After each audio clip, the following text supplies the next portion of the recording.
네, 여러분 안녕하십니까? 이정명TV의 이정명입니다. 이 프로그램을 준비하고 있는 오늘은 8월 21일 토요일입니다. 하루를 지내다 보면은 코로나19 얘기 그리고 대선 후보들의 소리만 있는 것 같습니다. 하지만 하루 해가 지고 어스름 땅거미가 지면서 결이 다른 바람이 불면 낮과는 사뭇 다른 소리가 들리기 시작합니다. 밤을 거쳐 그 소리는 밤을 거쳐서 새벽까지 들리게 되죠. 폭염을 조용하게 밀어내는 소리이기도 하고요. 누구도 할 수 없는 계절의 변화를 알리면서 내일을 준비하라고 알려줍니다. 또 사람을 착하게 만드는 소리입니다. 짐작하셨겠지만은 바로 귀뚜라미를 비롯한 풀벌레 소리입니다.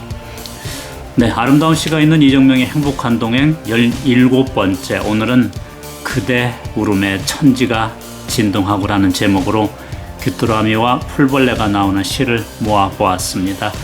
나이덕 시인의 귀뚜라미가 있고요, 김기택 시인의 풀벌레들의 작은 귀를 생각함이란 시도 있습니다.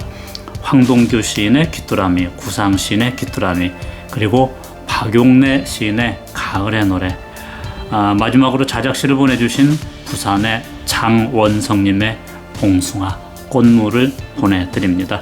먼저 나이덕 시인의 귀뚜라미입니다. 귀뚜라미, 높은 가지를 흔드는 매미 소리에 묻혀 내 울음 아직은 노래 아니다. 차가운 바닥 위에 토하는 울음, 풀잎 없고 이슬 한 방울 내리지 않는 지하도 콘크리트 벽 좁은 틈에서 숨 막힐 듯, 그러나 나 여기 살아있다.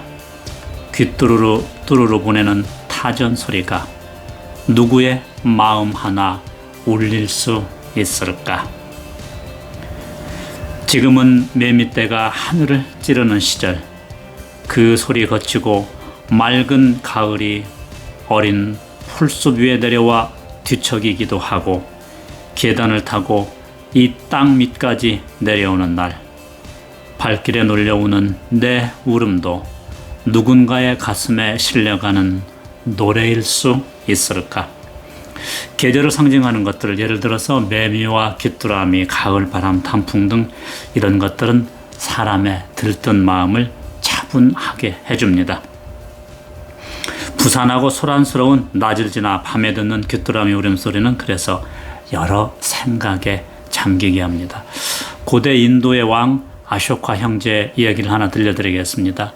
아쇼카 왕에게는 세속적이고 본능적인 쾌락을 추구하는 동생이 있었습니다. 비타쇼카라고 그럽니다. 형이 왕이었기 때문에 동생은 쾌락을 즐길 기회가 많았습니다. 사실 형은 나란 일을 챙기느라고 바빴고 자신을 돌볼 시간이 없었지만은 동생은 형 덕분에 누리고 지낼 시간이 많았습니다. 불교도인 형은 동생을 진리의 세계로 이끌기 위해서 한 가지 계획을 세웁니다. 어느 날 왕은 자신의 옷과 왕의 상징인 휘장을 방에 벗어놓고 나갔습니다. 동생은 그때 측근들과 함께 그 방을 들르게 되었는데, 그때 동행했던 대신 중 하나가 동생, 그러니까 비타쇼카에게 이렇게 말합니다. 이 옷을 한번 입어보십시오. 몸에 잘 맞을 것 같은데 누가 합니까? 형이 어느 날 갑자기 세상을 떠나게 되면 동생인 당신이 왕이 될 텐데요. 한참을 망설이는 동생에게 왕의 옷을 한번 입어보도록 신하가 자꾸 권하자 동생은 거기에 응하고 맙니다. 사실 왕의 옷을 함부로 입게 되면 반역죄를 범하게 되는 무서운 일이었습니다. 하지만 동생은 그만큼 자만심이 컸습니다. 동생은 그만 그 말을 받아들이고 왕의 옷을 입고 자신의 멋진 모습을 보려고 거울을 보고 있었는데, 그때 그 순간에 왕이 그 방에 들어옵니다. 왕의 옷을 입고 좋아했던 동생은, 또 동생을 본 형은 불같이 화를 내며 동생을 나무랍니다. 네가 감히 왕인 내 옷을 함부로 입다니.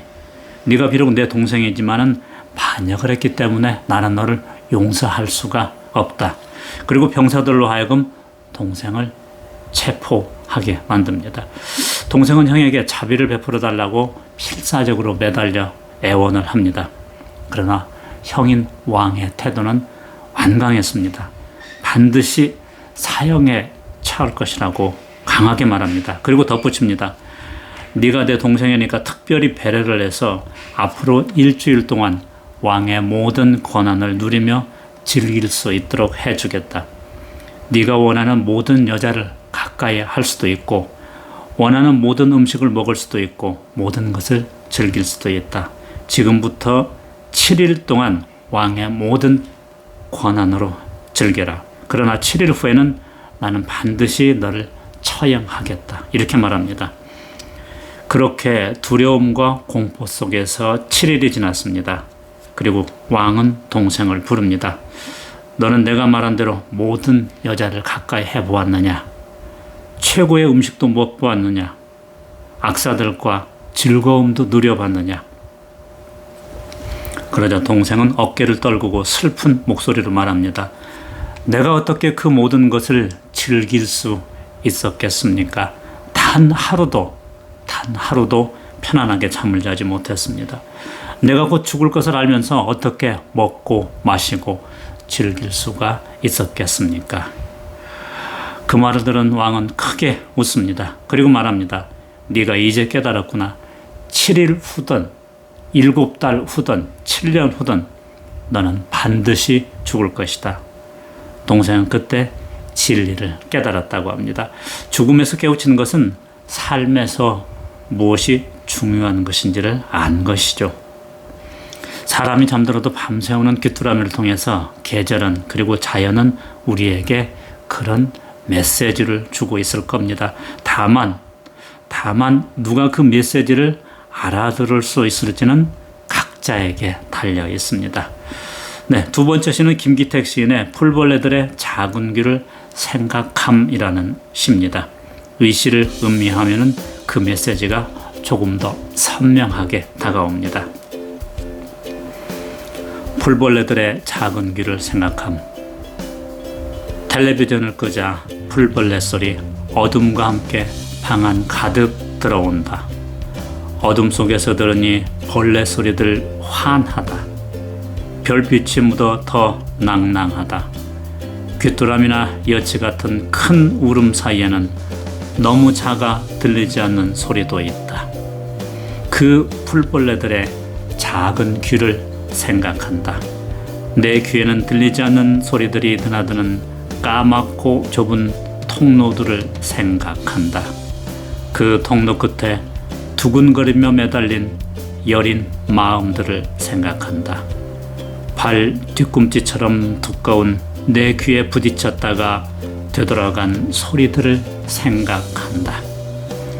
브라운관이 뿜어낸 현란한 빛이 내 눈과 귀를 두껍게 채우는 동안 그 울음소리들은 수없이 나에게 왔다가 너무 단단한 벽에 놀라 되돌아갔을 것이다. 하루살이들처럼 전등에 부딪혔다가 바닥에 새까맣게 떨어졌을 것이다. 크게 밤 공기를 들이쉬니 허파 속으로 그 소리들이 들어온다. 허파도 별빛이 묻어 조금은 환해진다. 네, 시에서 텔레비전은 화려한 현대 문명을 말해주고 있습니다. 발뒤꿈치처럼 두꺼운 귀는 무뎌진 내 마음을 나타내고 있고요. 그리고 시는 전반적으로 소유된 사람들에 대해 또는 작은 생명체에 대한 관심을 표현하고 있습니다. 화려한 운명 속에 사는 우리는 그러면 정말 어떤 존재일까요? 정말 우리는 대단한 존재일까요? 황동규 시인의 시 귀뚜라미를 읽어보면 우리 존재의 왜소함도 느껴지고 소외감 그리고 어쩌면 쓸쓸함까지도 느껴집니다. 시를 소개해드립니다. 귀뚜라미. 베란다 벤자민 화분 근처에서 며칠 저녁 울던 귀뚜라미가 어제는 뒷곁 다용도실에서 울었다. 다소 힘없이. 무엇이 그를 그곳으로 이사가게 했을까? 가을은 점차 쓸쓸히 깊어가는데 기어서 거실을 통과했을까? 아니면 날아서 아무도 없는 낮 시간에 그가 열린 베란다 문턱을 넘어 천천히 걸어 거실을 건넜으리라 상상해본다. 우선 텔레비전 앞에서 망설였을 것이다. 저녁마다 집안에 사는 생물과 가구의 얼굴에 한참씩 이상한 빛을 던지던 기계, 한번 날아올라 예민한 촉각으로 매끄러운 브라운관 표면을 만져보려 했을 것이다. 아, 눈이 어두워졌다. 손 헛짚고 떨어지듯 착륙하여 깔개 위에서 귀뚜라미 잠을 한숨 잤을 것이다. 그리고는 어슬렁어슬렁 걸어 부엌으로 들어가 바닥에 흘린 찬물 마른 자리 핥아보고 뒤돌아보며 고개 두어 번 끄덕이고 문턱을 넘어 다용도실로 들어섰을 것이다. 아파트의 가장 외진 공간으로. 오늘은 그의 소리가 없다. 네, 이 시에서 귀뚜라미는 사람들의 생활 공간에서 사람들의 삶을 귀뚜라미의 눈으로 바라봅니다. 한편으로는 소유된 노인의 모습도 연상하게 합니다. 눈이 어두워지고 손을 헛짚고 외진 공간과 오늘은 그의 소리가 없다는 것은 존재하지 않음을 나타내고 있습니다. 서두에 아쇼카 왕이 동생에게 진리로 돌아오라고 한 가장 큰 이유, 언젠가 그대는 존재하지 못한다는 것 때문이었습니다. 모두가 피할 수 없는 일이죠. 구상시는 귀뚜라미 우는 소리를 듣고 더 직설적으로 표현을 하고 있습니다. 귀뚜라미 입동도 지난 어느 날 밤 한잠에서 깨어나니 창밖들 어디서 귀뚜라미 우는 소리가 들린다. 저 소리는 운다기보다 목숨을 갖고 저미는 소리랄까, 쇠잔한 목숨의 신음소리랄까. 문득 그 소리가 내 가슴 속에서도 울려온다. 내 가슴 속 어느 구석에도 귀뚜라미가 숨어 사나 보다. 머지않을 나의 죽음이 떠오른다. 이지마 나의 시가 떠오른다. 가을은 대체로 우리 마음을 온유하게 합니다. 바람의 기운도 그렇고 자연의 분위기도 그렇죠.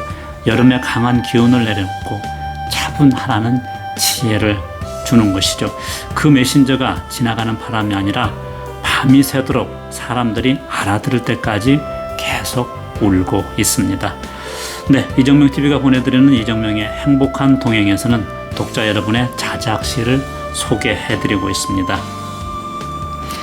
아름다운 시를 함께 나누기 위해서 재능기부 차원에서 그동안 이 프로그램을 시작한 지 6개월이 되었는데 구독자분이 100명을 넘어섰습니다. 101분이 되었습니다.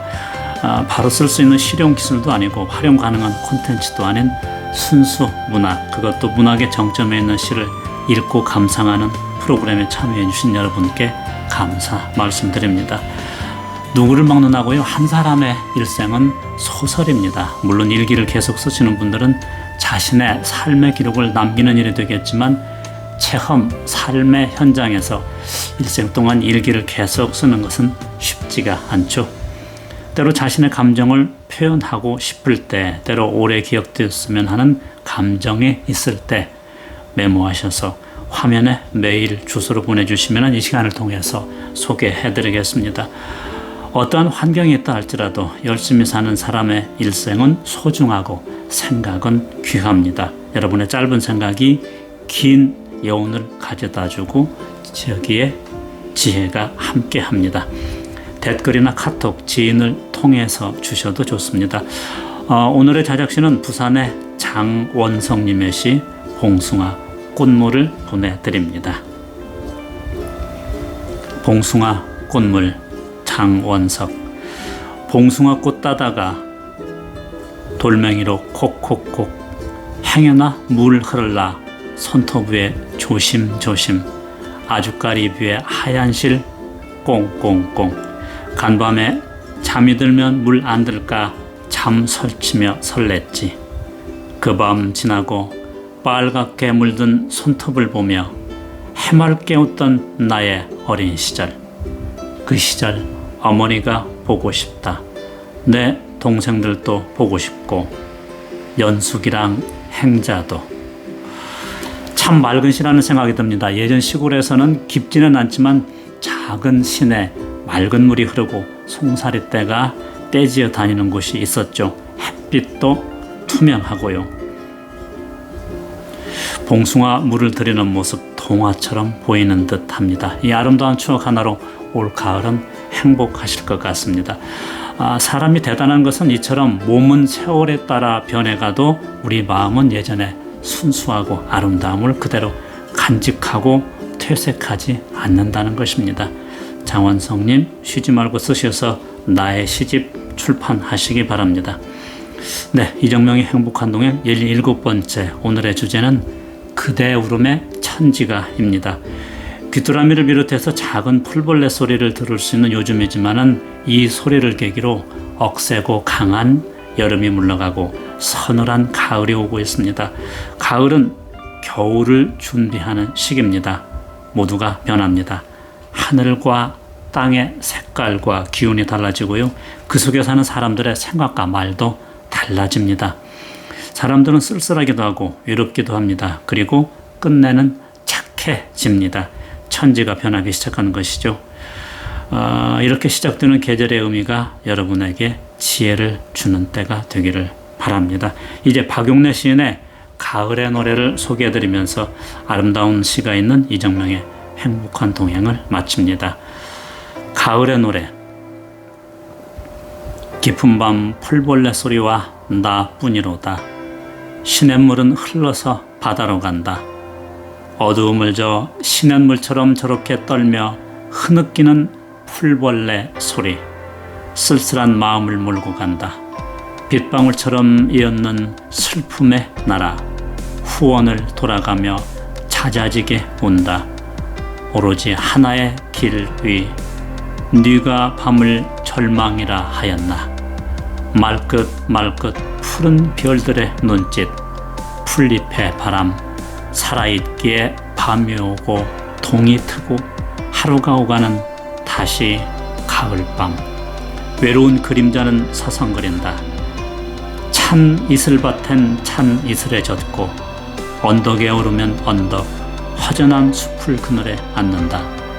그리고 등불을 죽이고 침실에 누워 호젓한 꿈 태양처럼 지낸다. 허술한 풀벌레와 그림자와 가을밤. 충남 강경 출생인 박용래 시인은 서정적이고 향토색 짙은 시를 많이 썼다고 합니다. 이 시는 1955년에 지은 시라고 하네요. 소리내서 읽어보면 마음이 차분해지는 시입니다. 그렇다고 외로운 것도 아닙니다. 마음을 맑게 해주는 산사의 풍경 소리가 연상되는 시입니다.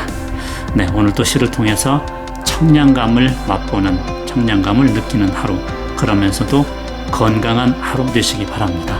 함께 해주신 여러분 고맙습니다.